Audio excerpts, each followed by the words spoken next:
Мен Жанболат Әліби, Жамбыл атындағы Ұзынағаш кәсіптік колледжінің студенті. Сіздерге жазушы Ермек Аманшаевтың Топжарған кітабын таныстырғым келеді. Топжарған кітабы Шәкен Аймановтың өмірі мен шығармашылығына арналады. Қазақтың әйгілі актері, режиссері, туып өскен жері Павлодар облысының Баянауыл ауданы.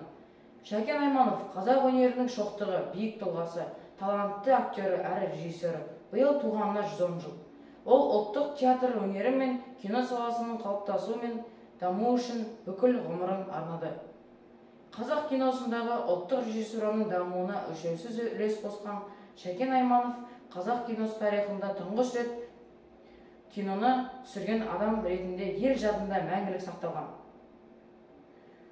2007 жылы Шәкен Аймановқа экран шебері атты атақ берілген. Кинодағы рөлдері Амангелді, Жамбыл, Біздің сүйікті дәрігер, Алдаркөсе, Тақиялы періште, Назетастың етегінде атты киноларын қазақ халқы сүйіп көреді. Мен сіздерге осылайша Ермек Аманшаев атамыздың Топжарған кітабын оқуға ұсыныс беремін. Тамаша.